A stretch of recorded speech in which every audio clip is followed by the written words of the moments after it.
7:30. Okay, we are going to call to order the Village of Lansing Board of Trustees meeting for June 3rd, 2024 at 7:30 PM. The first thing we'll do is a roll call. Susan Ainsley. Present. Wolfgang Boehmer. Present. Catherine Yen. Kathleen, present. Is that right? Yes. Kathleen, yeah. Kathleen Yen. And Ronnie Hardaway is not here. Carolyn Greenwald is present.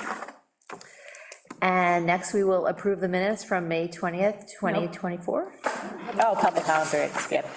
Okay, next we will have the public comment period for anybody in person or online who wishes to make a comment on something that is not on tonight's agenda. Is there anybody wishing to speak? As Ronnie would say, seeing none and hearing none, I will move that we close the public comment period. Is there a second? Second by Wolfgang. All those in favor? Aye. Okay, public comment period is closed. Next, we'll move on to approving the minutes from May 20th, 2024. Has everyone had a chance to review the minutes? Yes. Are there any more additional comments about the minutes? I will move that we approve the minutes from May 20th, 2024. Kathleen, seconds. Okay, all those in favor? Aye. And the minutes are approved. Next, I will ask Natalie to give us a brief update on the video conferencing law for the state of New York. So the video conferencing law was extended for another 2-year period until July 1st of 2026. That was part of the budget bill. There's nothing that the village needs to do at this time. I've calendared for April of 2026 to look for another extension of it. So we can just continue as we have been for 2. And can you remind us, for our own personal sake, when we can use a Zoom to attend the meeting and also vote, and when we can use a Zoom and attend the meeting but not vote, and what those restrictions are? Yeah, let me pull it up. So.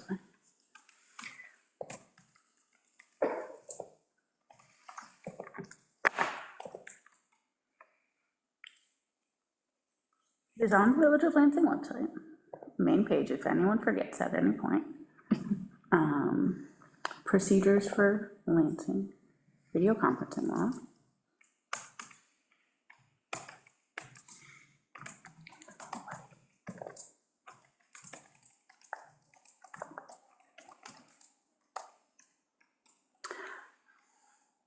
Members of the public body shall be physically present at any such meeting unless such member is unable to be physically present at any such meeting location due to extraordinary circumstances, which include disability, illness, caregiving responsibilities, or any other significant or unexpected factor or event which precludes the member's physical attendance at such meeting.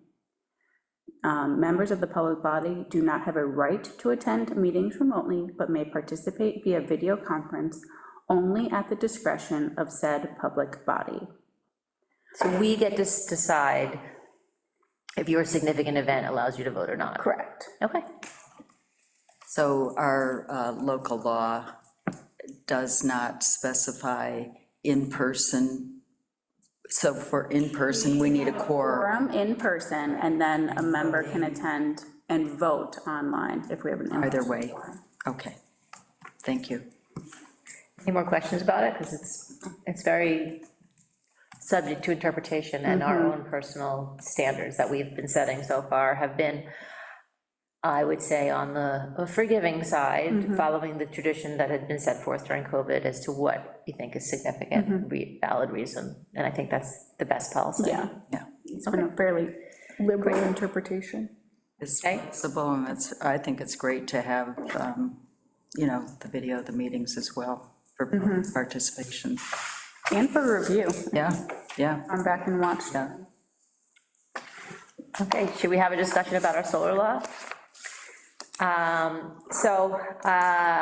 have been wrestling with the terms of the solar law because I think that it is onerous on homeowners seeking to put up solar panels to have a decommissioning plan, and one that involves them putting a bond, and also one that involves them filing something that will run with their property in the future.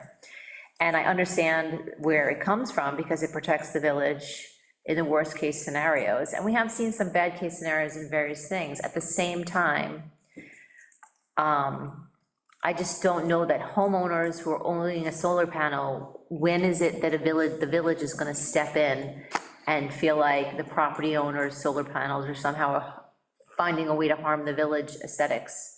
So I'm specifically talking about a homeowner, a residential homeowner who puts solar panels on their property. And what I would like tonight is to look at some of what I see as the either extra, like overreaching provisions and the onerous provisions, and decide as this group how we feel about them, because I know how I feel about them. I don't think that we need to have a joint discussion with the planning board about them. I think we need to tell the planning board what we, as the Board of Trustees, want to vote for. I don't want to vote for a decommissioning plan for residents putting the solar panels on their roof. I think that that is their issue and their future property owner's issue, and not necessarily a village issue. That's how I feel. I also looked at a bunch of other different local municipalities just to see, because I'm thinking to myself, well, why do they have to be 8 inches off the ground? If we have a height restriction in the village of 35 feet, you know, that's our height restriction. Like a chimney doesn't have to be within a certain number of inches off the ground. It's just an aesthetic thing. To me, a solar panel is very, very similar. So I look to see, and I know all of this comes from the model law, and it's great to have the model law, but we don't have to accept everything in the model law for our small municipality. We can think of what's best for us and decide what we want. And I would like there to be restrictions that we need for the village protection and not more. And so the things that I see as overly reaching are telling them how much, you know, within the height restrictions of the roof, how to place them on the roof, which has already been modified once, but I think maybe it could be modified again. And then also having this decommissioning plan that has to be, you know, filed with the county clerk and have a bond attached. I mean, if you're talking about a business, or you're talking about the on-farm situation, I think it's different. If you're talking about tier 3, don't worry about it. You can have a decommissioning plan, like, I don't have any issue with that at all. Just talking about the neighborhood solar panel person and making it less onerous for them. So for me, it's too onerous. And I would like to maybe hear from you, because I've said this before, you guys know how I feel. Does anybody agree or disagree? So just for clarification, you're just referring to a component of the tier 1, and that is for the residential property. Top solar. Top only. Yeah, I mean, I'm not crazy about a decommissioning plan for the ground mounted. I also think it's just the homeowner's problem and their future homeowner's problem. I don't really feel like, when is the village gonna say that's abandoned? I just don't see that, I don't foresee that future, but it's less important to me. To the extent that, I mean, I can compromise on that. So for now, let's just talk about somebody putting it on their roof. I mean, when is the village gonna step in and say, we have to take over this situation of your solar panels? We don't do it for their chimneys, we don't do it for, I don't know, whatever else people have in their house. Dishes. They do it for like the property that was over on Bush, where they weren't taking care of their lawn, and it was. Right. It just looked nasty for the Yeah. neighborhood. We could do that. Now, that's probably the same type of thing. It's a similar, so it's similar to the town of Ithaca that you sent, and I sent you the town of Henrietta, or the village of Henrietta, which did it similar, where if the village decides it has fallen into disrepair or is no longer inactive, we can send a notice to the Right, homeowners do that it that remove way. it. And if you don't remove it, then the village can step in and do it and put a lien on your property Right. for that. So in lieu of a plan or a bond, you could have that as a backup in any case where there isn't a plan or bond. So I was also thinking, like, which is more work for Mike? I think it's actually more work for Mike to have walk every single homeowner through the process of like filing this decommissioning plan, and then him having to explain that, versus the one time the village might have to step in, hypothetically. I think it's actually less work for Mike and the village to have this option, which is just in the event that the village declares this a hazard, et cetera, move forward in this direction. It feels like that is a stronger position, I don't know what that means. because it follows, you know, the vehicles, the trash. Oh, it's more similar to what we currently employ? Yes, yes. So it would be just an addition to what, how we practice. Would you feel adequately protected if we did that for For rooftop? rooftop residential? Yes. Okay, so But that's I one. wouldn't want to, so it gets tricky with the inclusion of That's why, beyond the I know, bond. that's why I wanted The to, wording's gonna have to be. yeah, exactly. specific, But yeah. I like the way that the town of Henrietta did it, because they do have tiers that have a bond and some that don't. And so they accommodate for, if there is a bond, this is what happens, if there's not, this is what happens. Okay, so now let's talk about ground-mounted residential. Do we want the bond, or do we want the, if there's an issue, we will go forward with the lien, with the prop, we'll take care of it and then issue a lien on the property? I, again, would prefer that option to the homeowner having to have to put up a bond. We're just talking about residential specifically. I like that option better, because I think that it's unlikely to be a problem, whereas every single person who wants to put up solar panels would have to do the bond. So that's definitely gonna arise, right? But Do the you other know one what's might involved if arise. they have to put up a bond? They have to write you a check.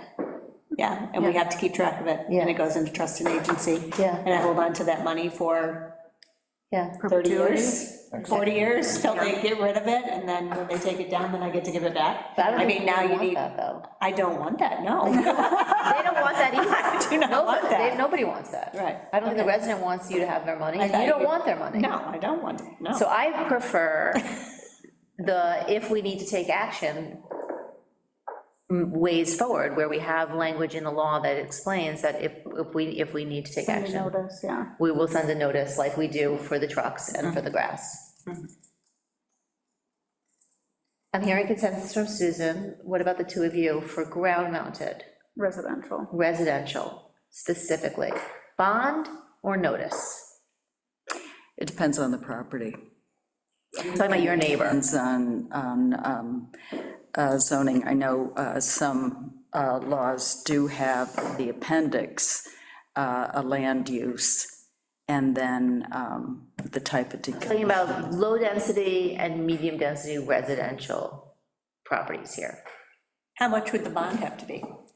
That was It also a would be based question. on the, it would have to be like the contractor. I asked Natalie that estimating the question last week. decommissioning, And then the planning board would determine an amount based on that. That's also a That whole just meeting about gets- figuring out the bond. Yeah. It's sticky.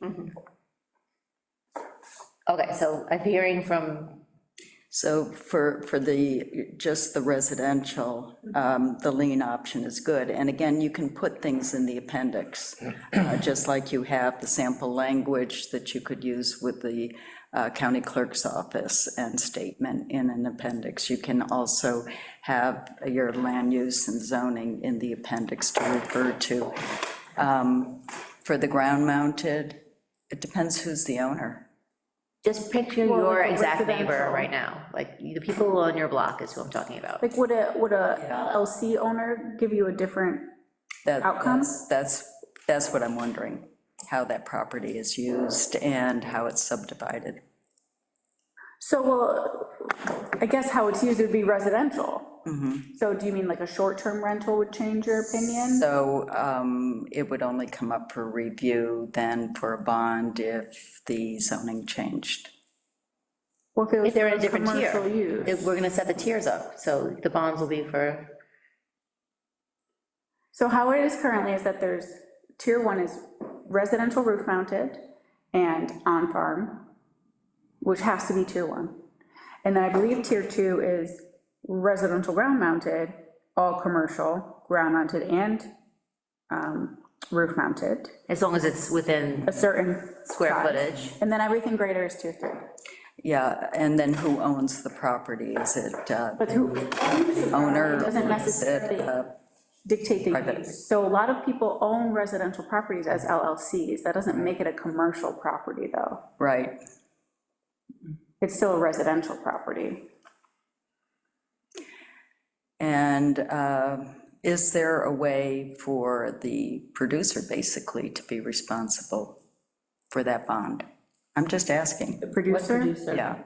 the person that actually does the installation. Oh, Yeah, that's how it's worded now. no, the owner would be the one responsible for the bond. She means like the contractor, I think. Oh. Right, Yeah. I don't. It'd be the owner, it'd be the property owner.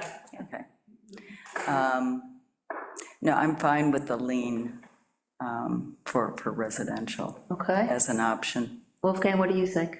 Notice, Notice, but enforced, Enforced notice notice. versus bond. enforced notice. Yeah, Yes, so that, okay. yeah, so the village. Well, Natalie will write it so that it's Well- easy to enforce. She's gonna, Well, can you need to transcript that?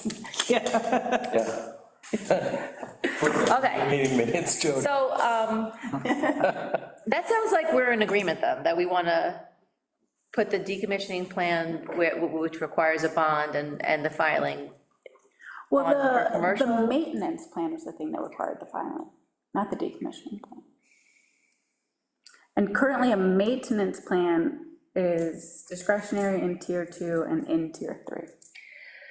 Okay, so, again, I'm just clarifying it, I'm not I think, thank you advocating. so much for clarifying, because I think it's important. I do not want to structure the law so that we're relying on the reasonableness of the planning board, because we have a very reasonable planning board now, so we could be lulled into thinking that they'll just do the right thing, and then we need to write the law so that the law is clear about how they need to follow it, regardless of the reasonableness of the future planning board members. So again, I would rather the maintenance plan, how should I put this? Also, does the maintenance plan require a bond? No. Okay. So I would like the maintenance plan, so it's gonna be required, if you put in a ground mount, and it's gonna be a required maintenance plan? At the discretion of the planning board. Okay,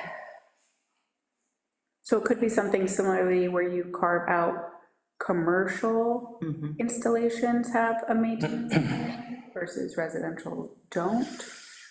I don't know, because I guess if you really want there to be screening from the neighbors, then there needs to be a maintenance plan.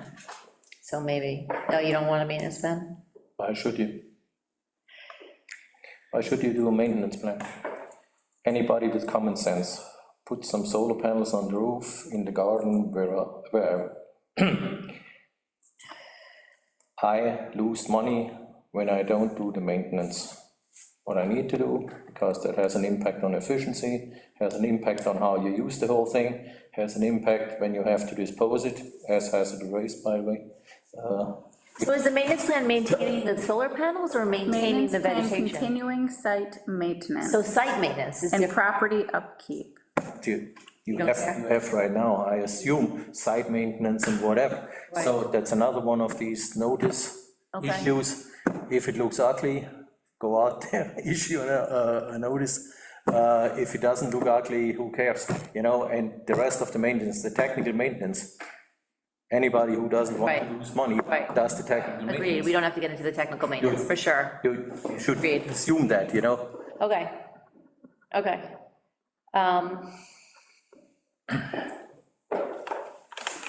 Okay, so moving on to just how the aesthetic of the roof mounted solar panels are. The model law made some recommendations about height and angles, and I don't necessarily feel like we need to restrict our residents, as long as they're within the height restrictions of the village code. But I would like to hear other people's opinions on that. Well, the parallel and the height, basically it had to conform to the Uniform Fire Code, and 100% everything has to conform to the fire code. so Give it. that kind of covers it. You do need some flexibility. But again, I think that's already covered. Okay, So what if someone has a house that's already at the height limit, and then they want to put solar on top of that? You're gonna say, no, you can't do right. solar. Yeah, they can't. Cut the roof down. Or can they go to the BZA for a height variance? Is there a height such thing? You Variance. can get it. Cut the roof down. But not, yeah, You'd gain area variance. Yeah, Take the roof off. yeah, take the roof off, simple as that. Solar panels on your roof. okay, so do we want to remove some of the restrictive language on angles and height, and just say is, the village code applies in setbacks, in height, and let the homeowners put them on the roof as they may, Look, even if it's against the angle of the roof? That's what I want to do, but I want to hear what you guys want to do. I think it should be within the building codes. Yes. We have too many of them already, and they're not enforced already. So why don't we put more codes on, which will be probably not enforced anyway? So it should be within the building codes, in my opinion, and the rest is technical, angle, facing, whatever, that's all technical, it's all efficiency. It's all, you know, and I would leave that to the technical experts to figure out the optimum, as long as it's within the building code. Okay, that's how I want to do it also. Yes, and Okay. if they need a variance, then Then it goes to BZA and they decide. Okay, so we're gonna remove those restrictions. For And then- everybody? Like commercial and residential? Yes, because, yes, they still have the 35 feet restriction, and then they can do with the roof whatever is within the fire and building code. And do we want to Just making state sure. that in there, that Yeah. we're following the code? Yeah. Well, yeah, it So already they says know that. that there is, That's- it already says that. Yeah, it already says As that. long as that's clarified in the code. Yeah, it doesn't have to be clarified, but we should, absolutely should. Yeah, I'll add it. And make a reference and. Yeah, okay, and then the other thing is, maybe I'm wrong today, did I catch that we don't have a height restriction on the ground mounted? There's not a height restriction. So both the other towns around here do have height restrictions, and I actually think we should also. Because I think that it could be 35 feet high. I think that, I saw 18 and I saw 20. I don't know what Our Henrietta current has. accessory building height is 15 feet. Oh. I don't know if that's sufficient. for- So we should clarify that the current accessory built, that would be the height restriction, is the. Well, as an it's subject to accessory building setback requirements currently, not height restrictions. So maybe we should do if you wanted both. to make it applicable to both, it would be 15. I think we should do that. What do you guys think? yeah, I think so too. Okay, Well, I think height's important, and I think to clarify that in the solar law is important. yeah, well, yeah, but the question is, But it is 15 what's the feet. number that you're looking? I think the accessory building number would be a good way, a good guideline. So you're saying 15 feet. For, Ground mounted is being treated like an accessory building for setbacks, But I'm also for height. Well, that makes ground sense. level It follows. for the agricultural district, that would be different. Or do you want it to be different? Well, let's tackle one at a time. Let's just talk about ground mounted, when it's being treated as an accessory building. What do we think about adding the accessory height restriction? I'm in favor of that. I think the, Yes, okay, so people are in favor of that. Now you're raising the issue of, do we want the accessory building when we're talking about either on farm or some kind of a commercial tier 3? What kind of height restrictions would those currently have? No. Not, Well, no on accessory farm has building? no, And we're not allowed to do any restrictions for that you one? can't make it overly, too much. so you can't require a special permit, you can't require site plan review. But we could require the accessory building setbacks, which I think we should require, even on farm.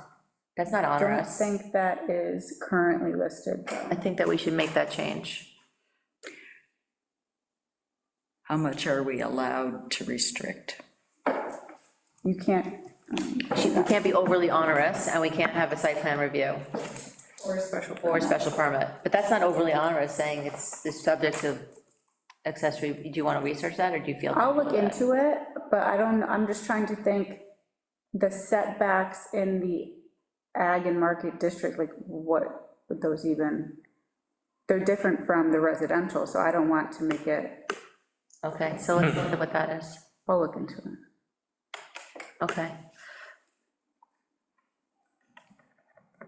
It sounds like people feel kind of similar to me and want to make these changes. So this is what I think we should have, these changes that we talked about tonight. Natalie will have to word them.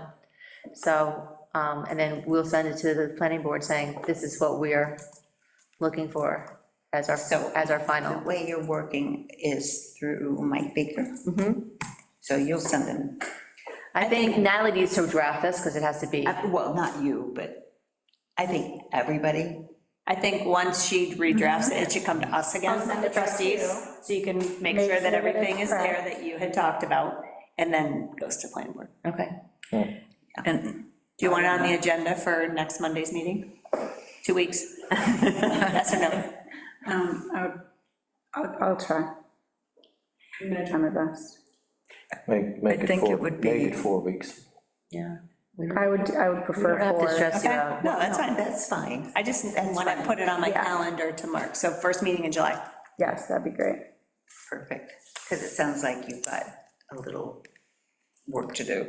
I thought you were gonna say a little baby. Oh, no. So he's not Oh, little yeah, anymore. It's more so real estate's just killing me, but, it's fine. Yeah. And for tier 3, do you want the height restriction, or no, because that's a larger, I barely paid attention to because we the, really don't have I the don't- space I don't except for. feel as Do we really need something for tier 3? Yeah. Do we really need something for tier 3? One spot it could go, really, in the village. Is there any New York State law regulating these big solar farms? yes, once Yeah. they, There once is. they Why get don't we bigger, why don't we refer to that? because this is a little bit smaller than those. Because we're gonna have a gap between what New York State covers and what we cover. Our tier 2 does not match up with the New York State big solar panel laws. There's gonna be a large gap where it wouldn't be covered if we don't address it. So what area could be tier 3? Where? That would be awful if that happened there. Yes, that would. I think that we should add the height restriction. I think, yes, all the the accessory building setbacks and the height restrictions should definitely be a part of tier 3. Oh, wait, maybe He's in a non-resident, he couldn't. because he's in a resident, so he can't do it. That's a residential zone, right? Over, Sundowns? no. But you Right, can there's the still, map. you can still put this in a residential zone. Tier 3 is in all You're non-residential. right, non-residential zones. Yellow, That's residential. low density residential. Low-density residential. Yeah. Oh, so it's not, so where could you put it? I was thinking there, but then I saw that we changed where it to could you- non-residential. So, in the blue, maybe? The blue, maybe? Or the green? Be included in tier 3. Sorry? PDA would be included in tier 3. You don't have to give a PDA now.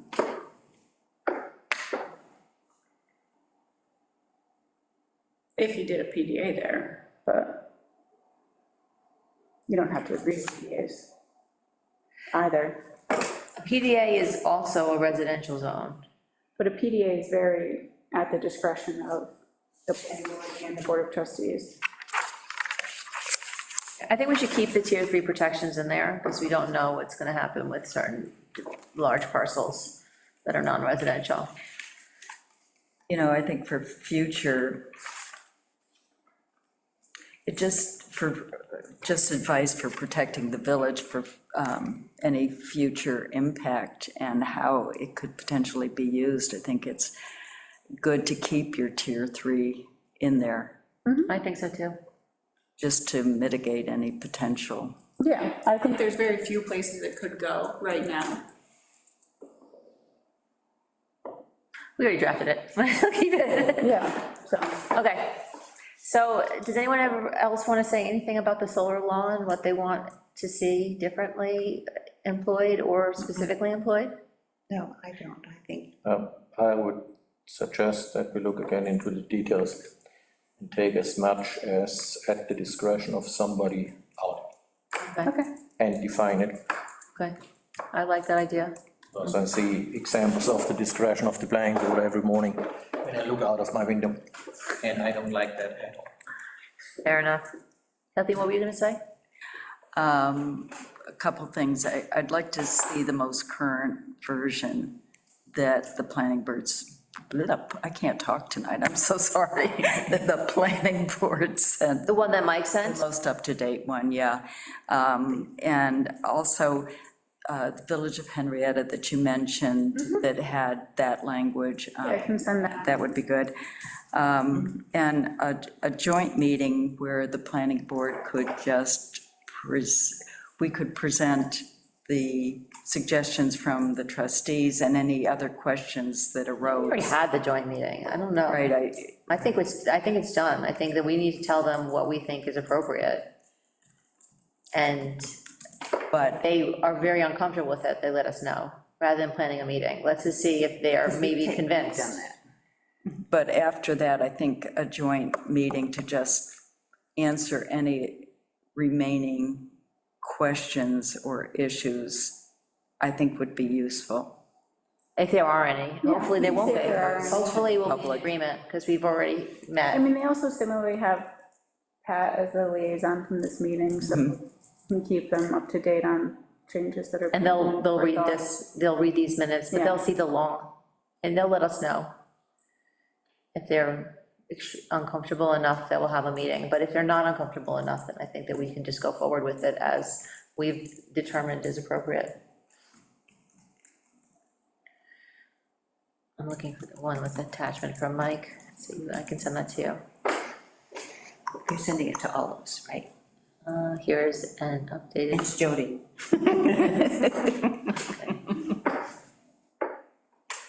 Here we go. Oops, that's a reply, I need to forward. And he's, Forward, include attachments. And then just, Susan, Wolf, do your friends call you Wolf? Your friends call you Wolf? Sometimes. All sorts of things. Okay, I just forwarded what, I hope you already have, but the lead is from Mike. Okay, do we close the solar discussion for now?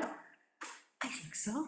Okay, and is there general discussion? Kathleen?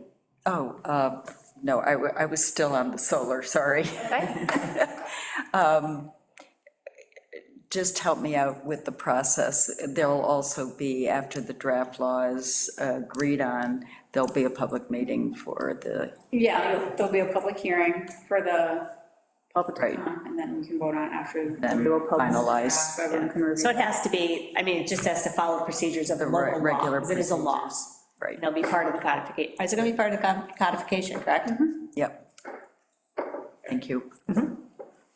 No, it's always nice to be reminded. This is a very. Oh, yes. The tree law, the solar law. Oh, my goodness. All laws have to go to the public and then be voted on. Thank you. Wolfgang, note. any general discussion? I have nothing. Susan? This planning board, there was a presentation by the group that's looking at Dick's. Oh, okay. It's very interesting, and it sounds like a good plan. The storage, the alternative storage Yeah, facility, okay. yeah. Okay, great. And so that was that. Guessman is still working away. Okay. I worked on a draft for the comp plan committee of survey questions for businesses. And I'm gonna bring that to the comp plan committee and see if they have comments, and also see if Jody and the staff have comments. We're also gonna do a residential survey this time, which was not done 10 years ago. I've just started thinking about questions for that, but I'm definitely interested in hearing if you guys have any questions that you think should be included in either of those surveys, but the residential one in particular, because like I said, it wasn't done previously. And then we'll be meeting in about 2 weeks, the comp plan committee, to kind of hone those surveys. So if you have questions that you think would be important, definitely let me know. Maybe I'll send out an email asking you that after we have our first draft, if there's anything you'd like to Will we see the, comment on. I guess, send us the first draft? Well, when we have a first draft. We just have something that I drafted, but not the committee. Okay. Once the committee gives me feedback, that then I'll gives- ask you guys Well, it gives for me a feedback. framework Yeah. to work from. Okay, very preliminary right now. I just looked at like the towns one and said, what questions were they asking in their town? For the village one, I really looked at the survey from 10 years ago and saw what things that we still want to know about, and I'm not actually sure what we really want to know about. For the residential one, it's like, what is working for you about life in the village and what's not working for you? And actually, the question I really want to know is, do you know that you live in the village of Lansing? That's the number one, I drafted a 10-question survey, and that's question one, and the answer is like, it's so like, how did you find out? Did a real estate agent tell you? Did you notice a sign? Was it a bill? Was it a mailing? Yeah, because I feel like that's the main question, like, We're just in the middle. they don't have any idea they live here. So it's difficult, and they're here for, Well, one person sometimes came in at the beginning and asked if they lived in the village. Yeah, in the middle of our meeting. Oh, that's funny. Yeah, he walked in and he was like, I don't get where I live. Like, we know. But he actually did live in the village, right? He lived in Horizons. Anything else that you want to add?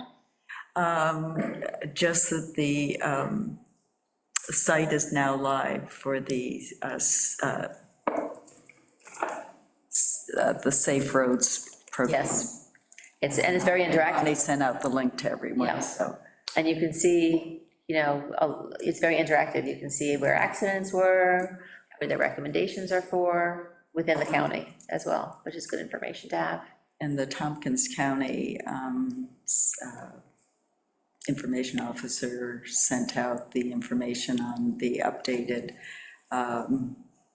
hubs for the community justice and the hours for the Lansing, town of Lansing. And rec partnerships meeting next week and the week after to finalize their budget, so I'll get back to you guys and let you know what happens. Does anyone want to share anything else or raise any other issues? No. I will move that we adjourn. Is there a second? Second. Second by Susan. All those in favor? Aye. Meeting adjourned at 8:07.